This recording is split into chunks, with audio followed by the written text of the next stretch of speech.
বিএনপির দুঃসময়ে যেভাবে দলের হাল ধরেছিলেন বেগম খালেদা জিয়া, ঠিক একইভাবে কি এবার সামনে আসছেন তার পুত্রবধূ ডাক্তার জোবাইদা রহমান? রাজধানীর রাজনৈতিক অঙ্গনে এখন এই প্রশ্ন ঘুরপাক খাচ্ছে। দীর্ঘ 17 বছর বিদেশে অবস্থানের পর তার হঠাৎ ঢাকায় ফেরা, গুরুতর অসুস্থ শাশুড়ির চিকিৎসায় সক্রিয় ভূমিকা এবং এই সময়কালে তার ক্রমবর্ধমান উপস্থিতি, সব মিলিয়ে বিষয়টি এখন শুধুই পারিবারিক দায়িত্বে সীমাবদ্ধ নেই। 2008 সালের 11 সেপ্টেম্বর বিএনপির ভারপ্রাপ্ত চেয়ারম্যান তারেক রহমানের সঙ্গে ঢাকা ছাড়েন ডাক্তার জোবাইদা রহমান। এরপর টানা দীর্ঘ সময় দেশের বাইরে অবস্থান করতে হয় তাকে। 5 আগস্টের রাজনৈতিক পট পরিবর্তনের পর খালেদা জিয়া লন্ডনে চিকিৎসা নিতে গেলে তার সঙ্গে দেশে ফেরেন জোবাইদা রহমান। তারেক রহমানের আগেই তার ঢাকায় আগমন অনেকের মধ্যে কৌতূহল তৈরি করেছিল। কিছুদিন দেশে অবস্থানের পর তিনি আবার লন্ডনে ফিরে যান। এরই মধ্যে 23 নভেম্বর থেকে রাজধানীর এভারকেয়ার হাসপাতালে চিকিৎসাধীন রয়েছেন বিএনপি চেয়ারপারসন খালেদা জিয়া।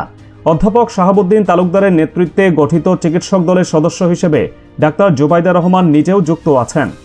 খালেদা জিয়াকে যখন আবারও সংকটজনক অবস্থায় বিদেশে নেওয়ার কথা আলোচনা হচ্ছে, ঠিক তখনই লন্ডন থেকে পুনরায় ঢাকায় ফেরেন জোবাইদা রহমান।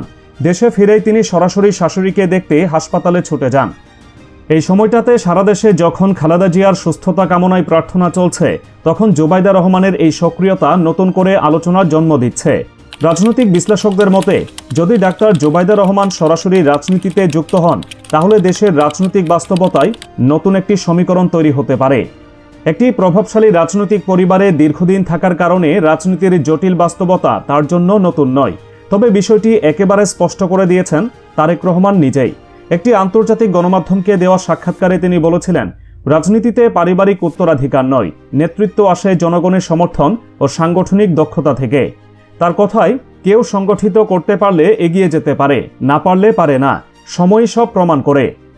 প্রশ্ন একটাই, বেগম খালেদা জিয়ার মতো দুঃসময়ে সামনে এসে কি সত্যিই নতুন অধ্যায় শুরু করবেন ডাক্তার জোবাইদা রহমান, নাকি এটি কেবল সময়ের এক স্বাভাবিক পারিবারিক দায়িত্ব? এই উত্তর দেবে সময়।